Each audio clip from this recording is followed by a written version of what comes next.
Oh, and now Carrie's on too.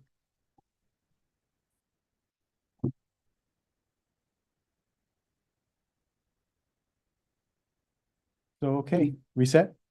Great. I will call today's special meeting to order. Before I do anything else, since we are conducting a hybrid meeting, I'll ask the members of the council uh, who are appearing remotely to identify themselves. Let's go in order of chair. So Adrian, Hi, Adrian Gill, District 1. Carrie, Carrie Brown, District 3. Sal, Sal Alfano, District 2. Palin, Helen Cohn, District 2. and you could barely hear you, so try to work on that. And Ben. Ben Doyle, District 1. Okay, thank you. I'll go briefly through meeting logistics. Anyone joining remotely, I would ask you to change your name display to your first and last name so we know who we're talking to. Similarly, if you're called upon to speak, we would ask you to state your name and where you live. We would ask all members of the public to keep their comments to 3 minutes and to keep them germane to the topic at hand. Anyone who wishes to speak to the council must be called on by the mayor. And that's about it. Does anyone have any objection to approving the agenda as it's been circulated? Okay, we will deem the agenda approved. First item is general business and appearances. This is an opportunity for any member of the public to address the council on any topic that is not on today's agenda. And as with other portions of the agenda, comments and questions are limited to 3 minutes. Is there anyone who wishes to be heard? Steve.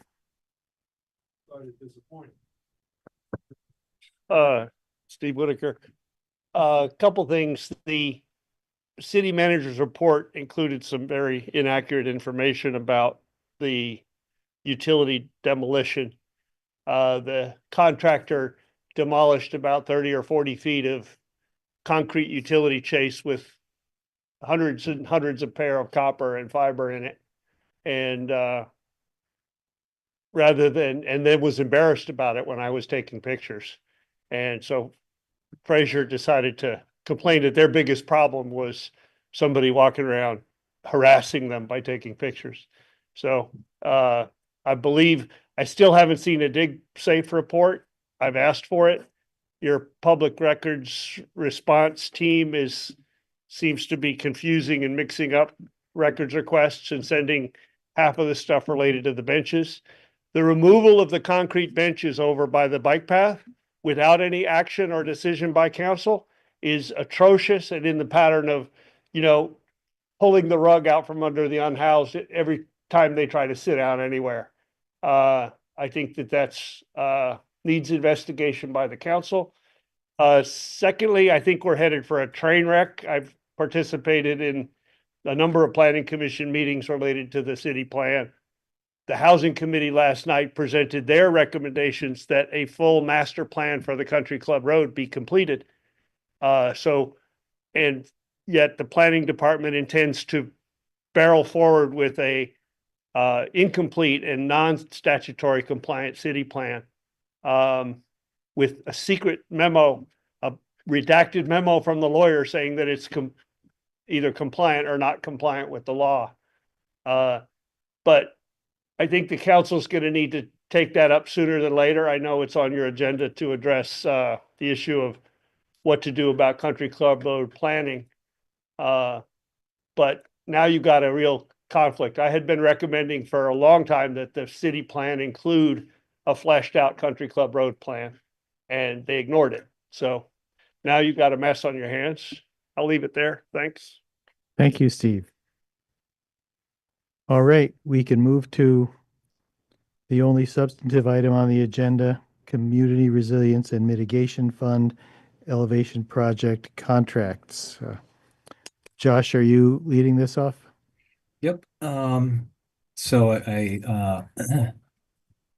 I'm sure everybody has read through the contract, and I know that there are some questions that were submitted from Adrian, and just bringing those up here. So there's a question on the difference. So why don't you give us a bit of an overview first, if you could? Okay. So this contract, architectural services, is the last design piece for the elevation projects. This would complete the design team along with DeWolf, who's doing the civil and structural engineering component. These projects are being funded through a grant from the state of Vermont. The city is receiving $900,000 and $300,000 per project. DeWolf was already under contract to do their scope of work, and this architectural RFP it completes the design phase. We had gotten this previously at the deadline on January 31st, and had only received one proposal. We got a second one with an extension the following week, and staff has chose Stevens and Associates, this proposal that you're looking at, as the preferred vendor to complete it. We've had a number of conversations and meetings with the property owners over the scope of work and the estimated costs. And there was some desire to do some of individual due diligence on the cost estimates and the scope. Hence the reason why it's been delayed getting it to you for your approval. And so now we're here for your consideration, this contract, and happy to answer any questions. I know there have been some questions submitted already, and I'm happy to answer those for Adrian. Yeah, why don't you start by doing that?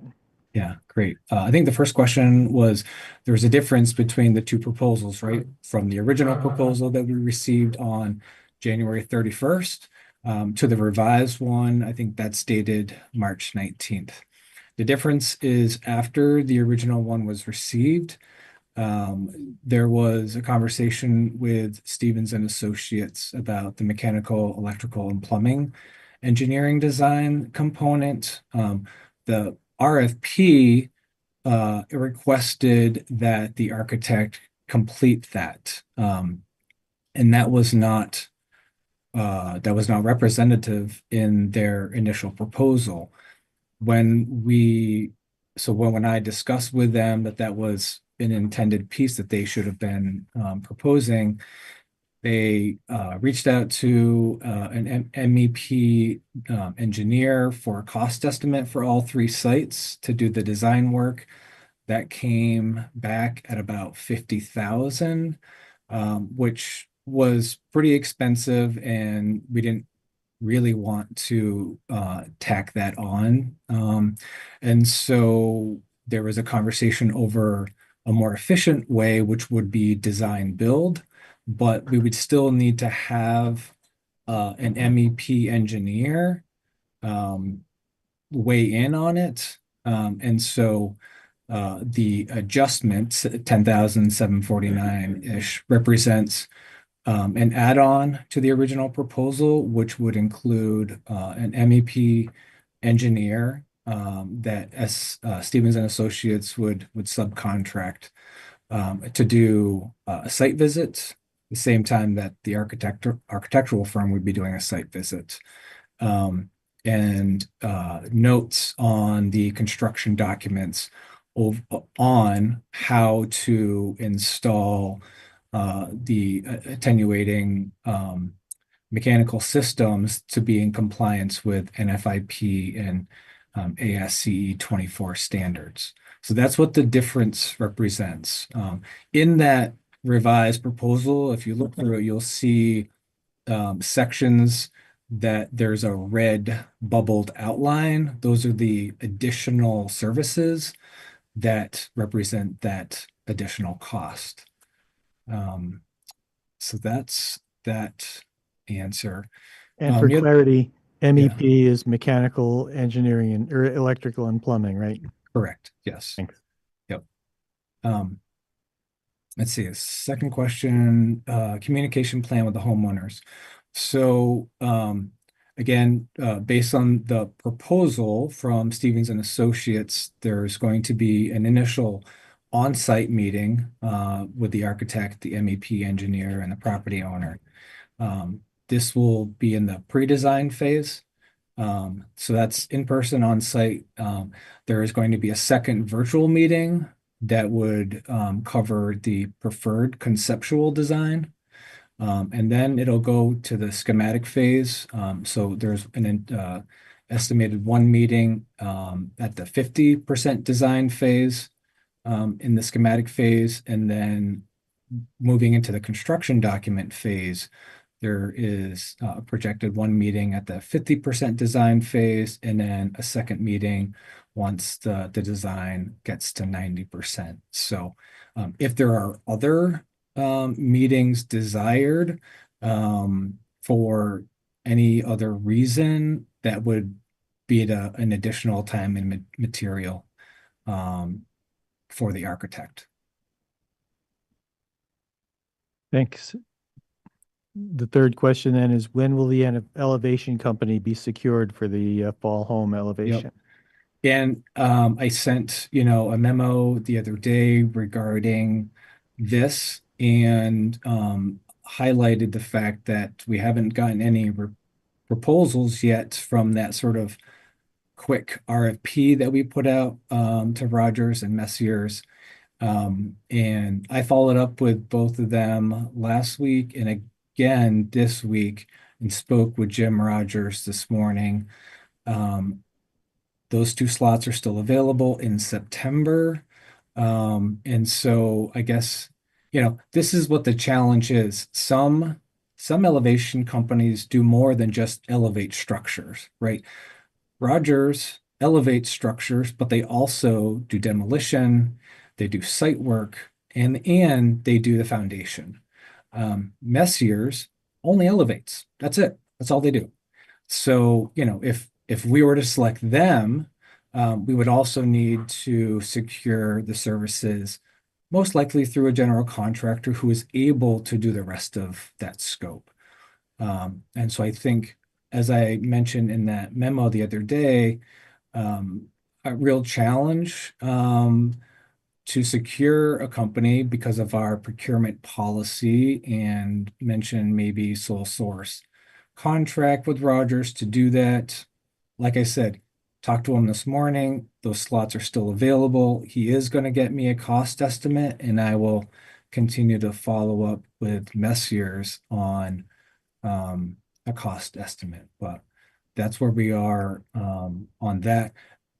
I think it would be great to secure those spots for September. I think that would be the best sort of process moving forward. And let's see. So next question, supplemental services in the contract. Looking at that list of supplemental services, of the 16 services, the only services that I'm aware that are going to be needed are civil and structural engineering, which are already under contract with DeWolf to take care of.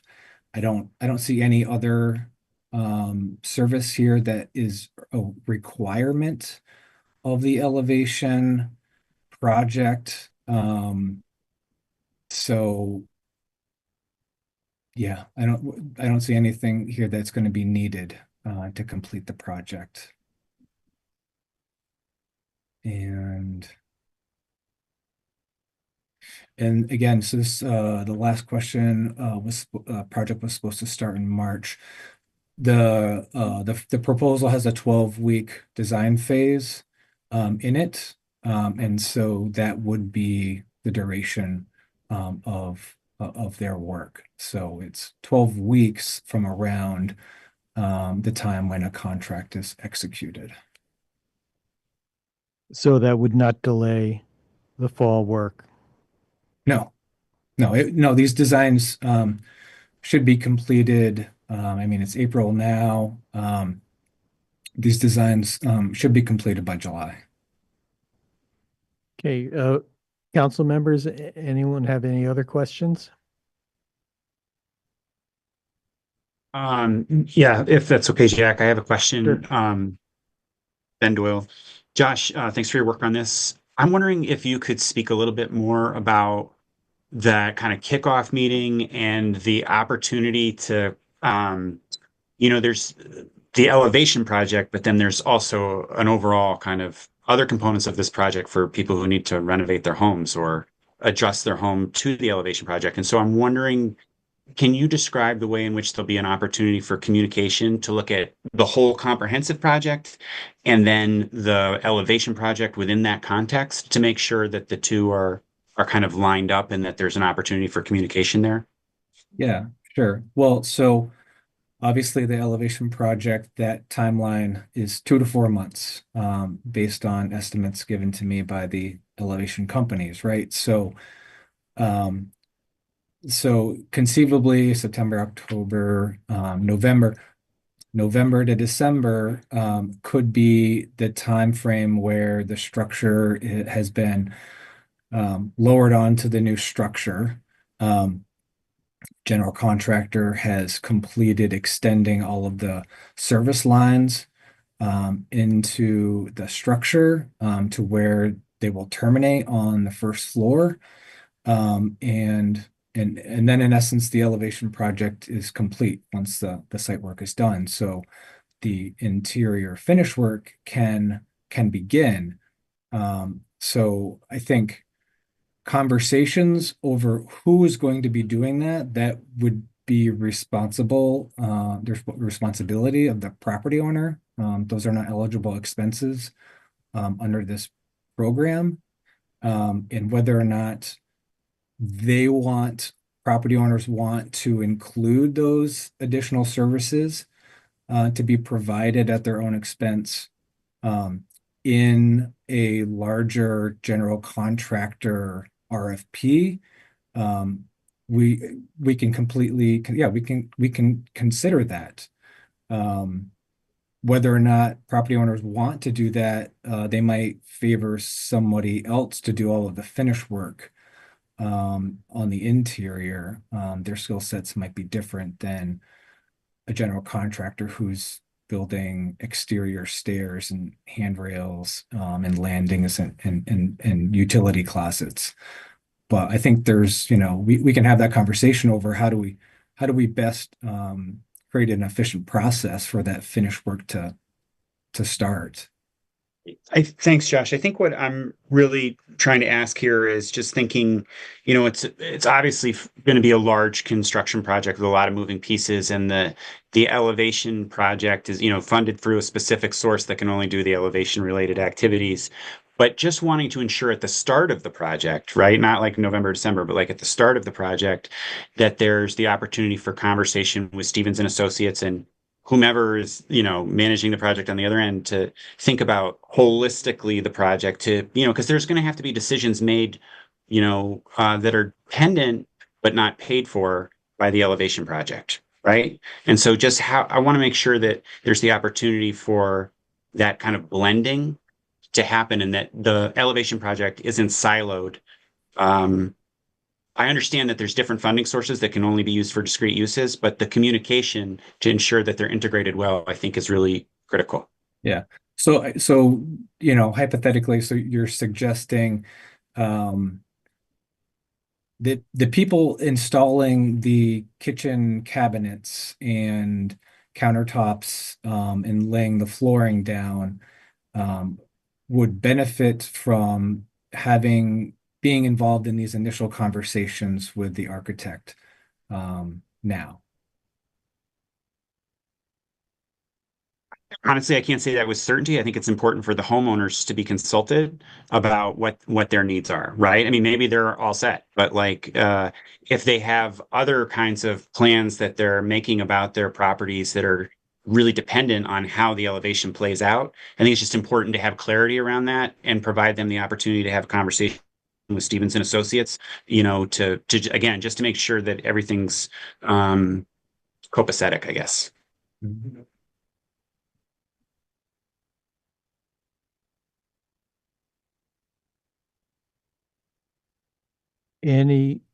Sal.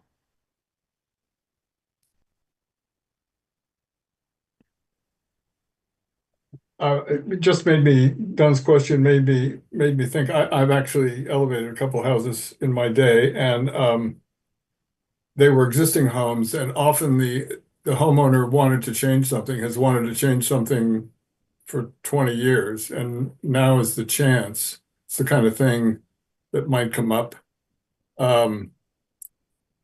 So it seems to make sense to me to at least encourage the homeowners as soon as possible to find a contractor who's going to execute whatever sort of renovation of the interior after the building's elevated. And if that includes any, actual floor plan changes, that's something that Stevens ought to know about.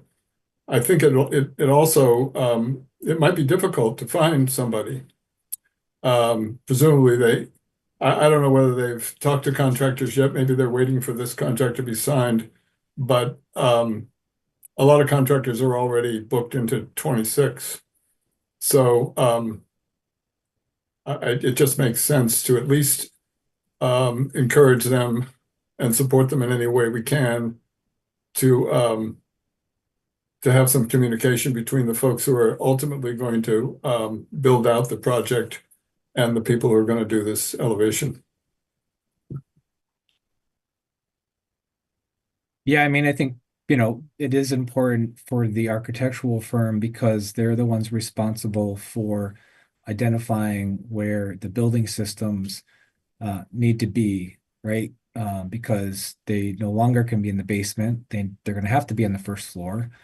And having that conversation with the property owner on where that potential utility closet to house those systems can be is going to be important, and that may that may affect the layout of the first floor for sure.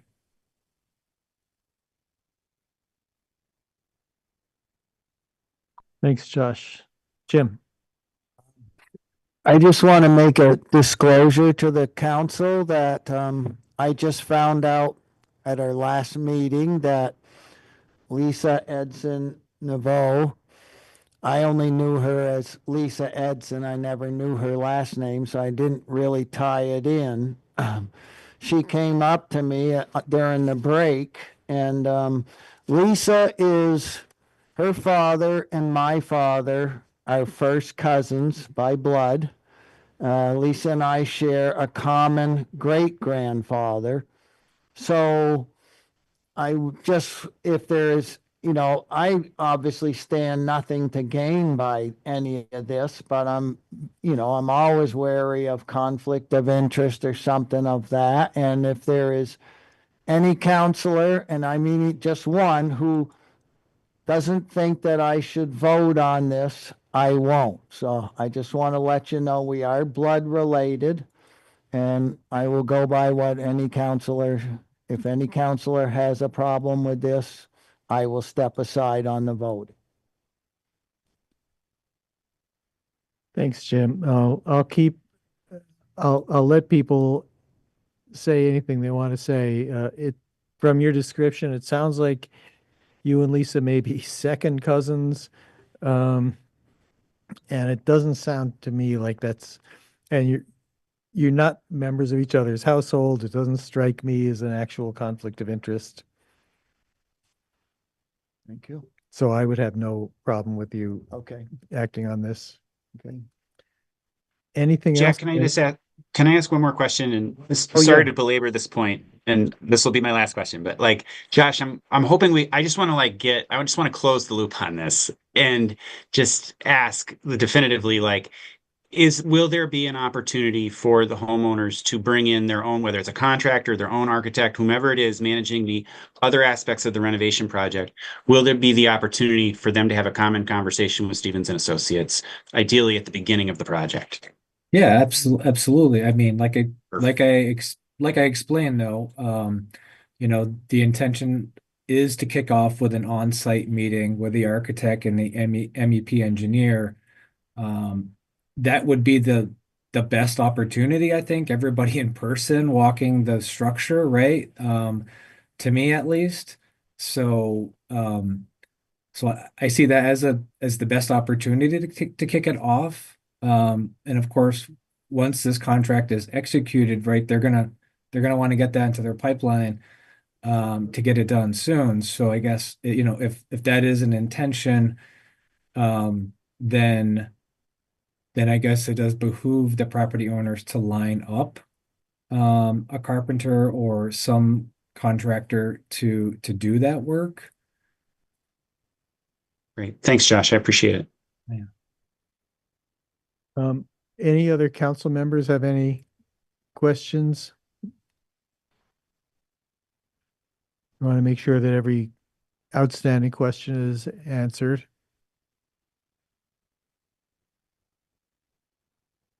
Any questions from members of the public?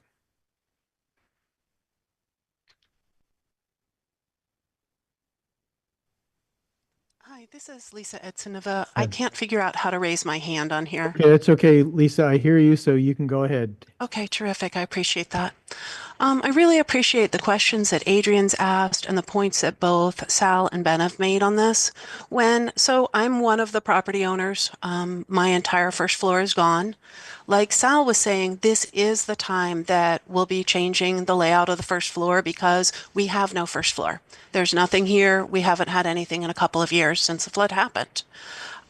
My concern on this is that the elevation is a small piece of our overall project.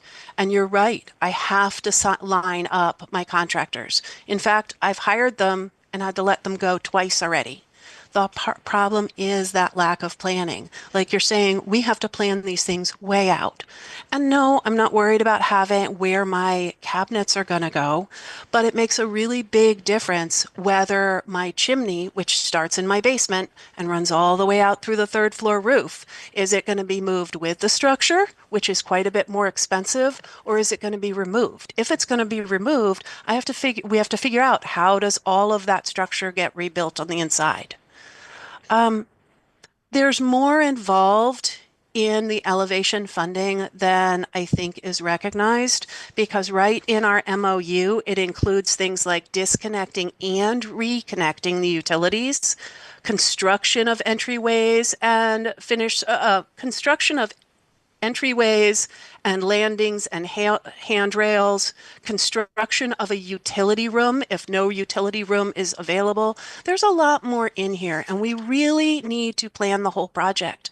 Like partnering with a developer, I'm in this for $250,000 of my own money in addition to the elevation money, and I'm not able to plan right now because we haven't sat down and looked at the entire project and discussed what parts of this project can be covered by this grant and what parts of these projects, if I want it, do I need to cover myself and how does that work? Those bigger conversations haven't happened. As a homeowner, I'm the homeowner that keeps getting listed as didn't make the decision. The reason I haven't made decisions timely is we haven't been given an opportunity to think about and ask questions on those. As homeowners, we received the 2 RFPs the night before we were asked to make a decision on them. The night before. And this is a decision that is going to impact me by hundreds of thousands of dollars. Once we signed on to this project as homeowners, any dollar that goes over $300,000, I'm on the hook for. And if I back out for any reason, if this isn't working, if I'm not pleased with the direction, if I'm not happy with the direction this project goes, I have to pay every cent of that back from the very beginning. I have a huge amount in the game here. I want to be part of that process, and I need to be, because ultimately I want a house that my parents can visit and that I want to live in. Now, overall, what we're supposed to be doing with this money is really looking at future development. How do we as Montpelier make the city resilient? How do we have housing available for people? This is one-time funding. This isn't funding that can be used somewhere else for something else. This is to do exactly this. How can we take our housing and make it flood-proof going forward? The money, it's 300,000 that's going towards 3 units for my house.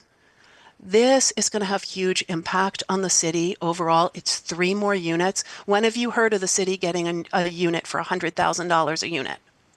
This is a big deal. I have a lot of skin in the game. I would really like to be part of this. And it's really concerning to me right now that we as homeowners haven't been fully included in this, and we really need to be. Thanks, I don't know about the others, but I need the plan moving forward to be able to plan all the other aspects. Thanks. Sorry Thanks, for going Lisa. over time. Josh, do you have a response to that? Well, I mean, I think the MOU describes what is eligible and what isn't eligible under this program, right? It's an elevation program. And a lot of those uses were pulled from other FEMA related materials, other elevation projects around the country, and through consultation with VEM. So if there's, and all of the property owners have executed those MOUs. So if there's something in there that is concerning because it's eligible or not eligible, I think I was really responsive to the concerns when that draft MOU went out, and edited the document to appease concerns. But if there are still concerns, then maybe they shouldn't have been executed.